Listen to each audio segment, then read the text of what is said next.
Very good news also for Manchester United, because Manchester United had to pay to Ruben Amorim and his coaching staff a fee around 15 million pounds compensation. Yes, you heard well, 15 million pounds compensation. But after this agreement between Amorim and Milan, as usually happens in football, there is an agreement on compensation while the manager is not working. But when the manager is finding a new job while he's still officially under contract with the other club, in this case, the compensation becomes different. And Man United will save more than 9 million pounds for Ruben Amorim. This was money destined to the Portuguese manager, but now he's going to AC Milan, and so extra money for Man United. That's very good news for Man United, because they will have extra 9 million pounds in their calculations in terms of budget. Also, don't forget that Manchester United also expect to receive money this summer because they have a heavy sell-on clause on Mason Greenwood. Greenwood was a target for Fenerbahce, then the president who was leading this opportunity to go for him and to get him didn't get elected, so Fenerbahce deal is off for Mason Greenwood, but there are more clubs, Roma and not only, interested in Mason Greenwood, and in that case, Marseille are expected to sell the player for something around 50-55 million euros.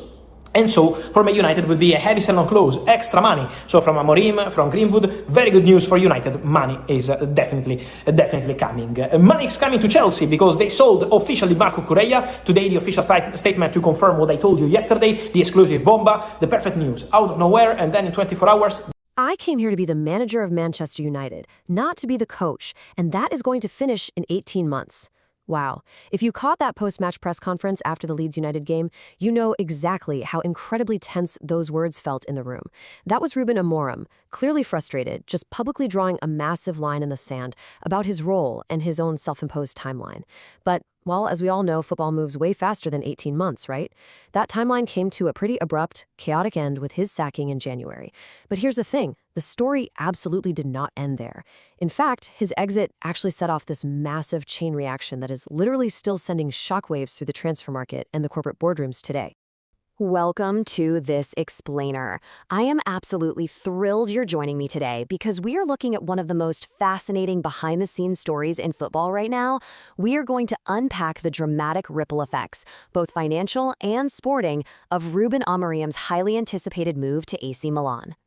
It's a story that brilliantly connects the managerial merry-go-round over in Italy straight back to the financial spreadsheets in Manchester. Okay, let's dive into this. How exactly does a manager getting a brand new job at the San Siro save his former employers at Old Trafford an absolute fortune? It sounds crazy, doesn't it? To answer that, we really have to look closely at modern football contracts, the incredibly strict financial rules these clubs are operating under, and honestly, a spectacular collapse of a completely different managerial plan. Section 1. Destination San Siro. So believe it or not, Amorim wasn't actually Milan's first choice for this massive rebuild. Milan has been in a state of serious upheaval lately. After finishing 5th in Serie A and completely failing to qualify for the Champions League, they basically cleared house. Out went head coach Massimiliano Allegri, along with sporting director Igli Terre and chief executive Giorgio Furlani. Now, their initial master plan was actually going to be this German-led revolution. They opened talks with Ralf Rangnick, another former United coach, funnily enough, to come in as sporting director and bring Oliver Glasner with him as head coach. But those negotiations completely collapsed when Rangnick suddenly opted to extend his stay with the Austrian national team. So with the preseason rapidly approaching and a massive power vacuum at the club, Milan pivoted, and they pivoted hard.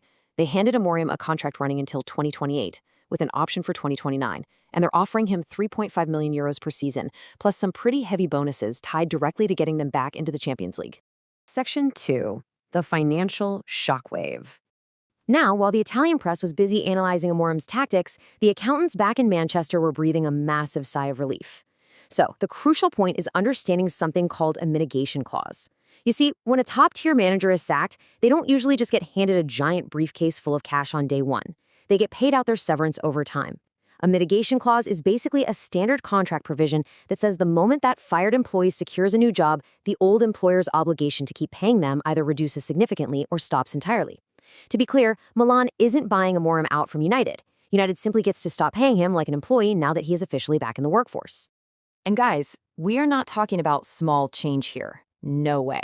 When United sacked Amorim and his coaching staff, which included Carlos Fernandez, Adilio Candido, Emmanuel Ferro, and Jorge Vital, the club's February accounts disclosed a staggering total termination cost of £16.7 million. That included a maximum contingent provision of $15.9 million sitting like a massive heavyweight on the club's books, which was severely restricting their operational budget. It's a huge liability. But because Amorim is heading to Milan, a huge chunk of that financial burden just vanishes. According to transfer specialist Fabrizio Romano, Manchester United will save more than £9 million, or roughly 10.4 million euros, in compensation payments. That is £9 million that was legally destined for the Portuguese manager's bank account, which now stays firmly tucked away inside United's war chest, literally just in time for the summer transfer window. Talk about good timing. Section 3. The Michael Carrick era. Now, what's really interesting about this slide is how this financial windfall perfectly coincides with the period of remarkable stabilization on the pitch. We started this explainer talking about Amorim's tense, defensive 18-month ultimatum, right? And that ultimately fractured the dressing room and ended in that January dismissal. But in stark contrast, look at Michael Carrick. He stepped in, completely calmed the waters over 17 games, and ended up leading the men's first team to a third-place finish, securing that absolutely vital Champions League qualification. And as a reward for all that, Carrick has just signed a brand new contract that actually mirrors Amorim's at Milan, running straight through to 2028. And it's not just the football. That calm on the pitch has directly translated over to the balance sheets. The recently published Q3 fiscal 2026 corporate release shows a club that is finally actually aligning its sporting and business transformation initiatives. Adding to this momentum, United's finances are getting another major boost. They finally agreed to be the subject of an upcoming Amazon All or Nothing documentary. Ironically enough, negotiations for this actually started under Amorim, but the club decided the timing just wasn't right until Carrick took over. This deal brings in an access fee bigger than literally any paid for previous documentaries in the genre. And this brilliantly illustrates the turnaround. I mean, the shift is staggering when you break down the first 9 months of the fiscal year. They've gone from a £3.2 million operating loss in 2025 to a massive £37.7 million operating profit in 2026. Adjusted EBITDA up 29%. And they've actually raised their full-year revenue guidance to somewhere between £655 and £665 million. Now, this isn't just because of better results on the pitch. It is also the direct result of some incredibly strict operating cost and headcount reduction programs implemented over the last year. Basically, every single penny is being squeezed, which makes that £9 million Amorim saving even more critical to the big picture. Section 4. A San Siro reunion. So United have the money, they have the stability, and Amorim has his new club. But the incredible storylines do not stop there. Because, well, football has a really funny way of forcing reunions. Honestly, you couldn't script this any better. On August 15th, 2026, Manchester United are actually scheduled to play AC Milan in a preseason friendly in Wrocław, Poland. That means just 7 months after being sacked, Ruben Amorim is going to be standing in the opposite dugout facing Michael Carrick and the very players he left behind. But wait, it's more than just a friendly on the pitch. These two clubs might actually be doing a whole lot of business together in the boardroom before that match even kicks off. Let's look at why. Amorim is famous for his really rigid 3-4-3 formation, right? It's a system that requires a high-pressing mid-block and central midfielders with the pure athleticism to cover the entire width of the pitch. He needs very specific players to make this work at Milan, and he knows exactly who he wants from his old squad. First up, Diogo Dalot. He was a key cog in Amorim's system as a wingback and is entering the final 2 years of his deal. Then there's Matthijs de Ligt, who has struggled with back injuries and missed the second half of the season. He's heavily touted for summer move. Then you have Ahmad, who absolutely thrived under Amorim, but has definitely seen his minutes dwindle under Carrick's new system. And finally, Joshua Zirkzee. He scored 8 times under Amorim's tutelage and already has a totally proven track record in Serie A from his time at Bologna. Simply put, United wants to offload players to trim the squad, and Amorim desperately needs them. Let's move to and see how this builds into the bigger picture. Why does this really matter? Because it builds a massive strategic advantage for Manchester United's ownership, IONOS. They are operating under intense pressure to balance expenditure against the Premier League's super strict profit and sustainability rules. Every single month Amorim remained unemployed, that £15.9 million provision just weighed down their accounts. But now, that $9 million saved drops straight to the bottom line.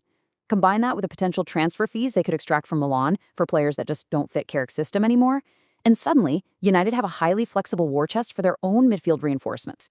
It's a total game changer. Which brings us to our final thought. The chaotic end to Ruben Amorim's tenure at Old Trafford felt like an absolute disaster at the time. But look at where we are right now.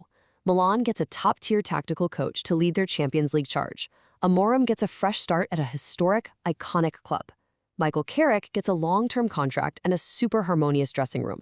And Manchester United's accountants, well, they get a £9 million windfall and a very motivated buyer for their squad rotation players.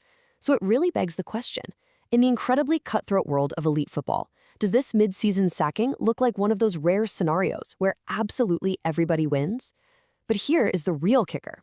Will that £9 million saved be the exact difference maker that allows Carrick to outspend Amorim in the market this summer? I guess we'll just have to wait and see. Thanks so much for joining me for this explainer, and I will catch you next time as we keep breaking down the most fascinating stories in the game.